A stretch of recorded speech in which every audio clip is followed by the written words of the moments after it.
The year 1490. Rodenberg has stood as a bastion of order and prosperity. Its stone walls, a silent witness to centuries of noble legacy. At its heart was Wilhelm, the last of Rodenberg's knights, a figure of honor, strength, and unwavering loyalty. For decades, he had defended the city's people, guarded its wealth, and upheld its traditions. His courage was the bedrock of Rodenberg's safety, and his name was spoken with reverence in every home. But now, even Wilhelm's bravery was not enough to shield Rodenberg from the horror that had begun to creep through its gates. It came silently at first. A slow, chilling plague crept across the land, reaching Rodenberg's border like a shadow, growing in the dusk. The people called it the creeping death, a sickness that claimed lives in days and left bodies cold and contorted, their eyes fixed in expressions of agony. As the illness advanced, Rodenberg's streets fell silent. Its laughter faded, and Wilhelm, who had fought off every enemy of flesh and blood, found himself helpless against this invisible, relentless force. But even as Wilhelm's heart bled, bitterness began to take root in one of his closest allies, Otto, a captain of the guard. He had served by Wilhelm's side for years, a friend who had shared his battles and victories, yet the creeping death had claimed Otto's own children, leaving him with only the cold embers of resentment. He watched as Wilhelm clung to his ideals and felt his faith in his commander turn to ash. In Wilhelm's resolve, Otto saw only futility. He began to view Wilhelm's loyalty as a mask for weakness, his honor as a blindfold to the truth that Rodenberg was already lost. Beside Wilhelm stood his loyal dog, Beregar, the only companion left in this forsaken world. The once bustling fortress was now a hollow echo of its past glory.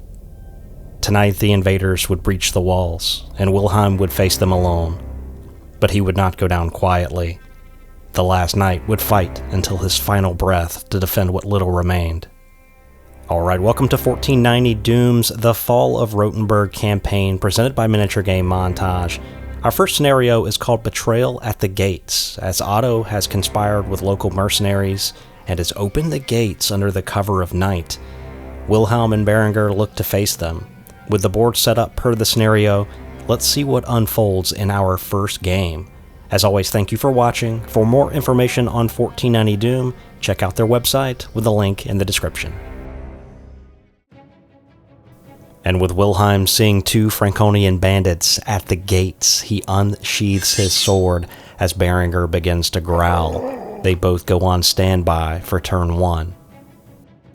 As the bandits appeared from the night, they both rolled a 4+, which sets their focus to melee.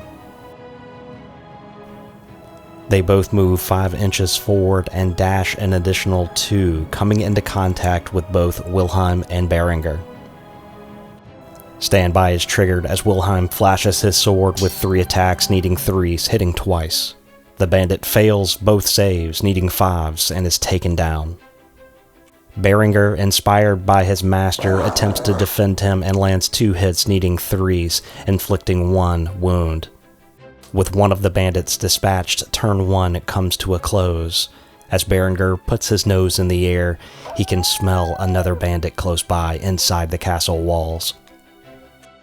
As another bandit appears and rolls for a loot focus, Wilhelm charges into the bandit engaged with Beregar. He uses Crusader's Charge, immediately inflicting 2 damage and taking the bandit down. Now free, Beregar moves in to engage the other bandit. Outside of Wilhelm's inspiring presence, he needs 4s to hit and lands 1. 5s are needed to block the damage, and it's successful. The bandit automatically hits with his 1 strike, but Beregar dodges. As turn 2 comes to a close, Beregar activates first and will attempt to strike again. He lands 2 hits, breaching the bandit's breathing apparatus and does 1 damage.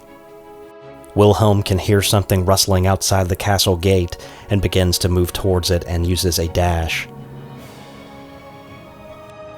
The bandit passes a skill check and then automatically hits Beregar and does 1 point of damage. Beregar howls but continues to suffocate him against the wall. As turn 3 comes to a close, Wilhelm's intuition was keen as another Franconian bandit leaps from the shadows.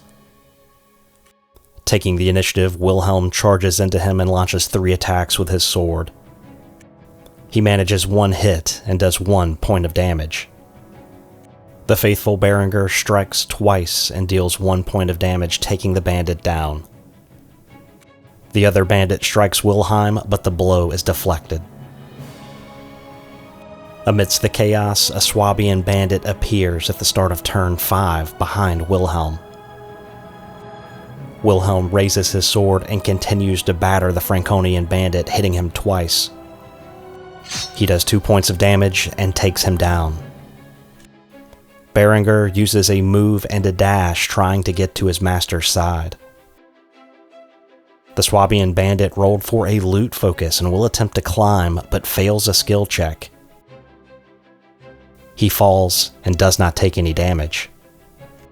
As we start turn 6, time is starting to run short. Wilhelm charges into the Swabian bandit. He begins to slash with his sword and rolls a 6, which breaches his breathing apparatus. The bandit suffers 1 point of damage as Beregar charges in next and lands another hit. The blow is deflected on a 4+. The bandit fails a skill check and takes 1 more point of damage as he automatically hits Beregar twice. He does 1 point of damage. As we move to the final turn, turn 7, the Swabian bandit struggling to get breath. Wilhelm and Beregar attempting to eliminate all the bandits as a bonus objective. Wilhelm strikes and hits twice, but only 1 point of damage is done to the bandit as Beregar lands 1 hit. His blow is deflected. The Swabian bandit then fails a skill check when he activates, taking his last gasp as the creeping death has made it inside of his mask. And as the sun begins to rise, Wilhelm and Beregar stand victorious. All the bandits have been defeated, but Otto still remains at large. Primary rewards for this scenario will be a standard advancement, along with a bonus reward in which Wilhelm will gain 2 vital supplies for the next scenario, 1 food and 1 creeping death canister. I would like to thank you so much for watching this narrative battle report of 1490 Doom. These battle reports are going to be fairly quick, but I think the difficulty is going to ramp up as the narrative progresses. Let me know what you thought in the comments down below. Supporters Club, your names are on the screen now. Thank you so much for your support, and that is by no means necessary. I ask for absolutely nothing. If you've watched the video this far, you've done more than enough to support the channel, so just a like is fine. Again, links for 1490 Doom will be down in the description. Be sure to check those out, and we will see you in the next one. Take care.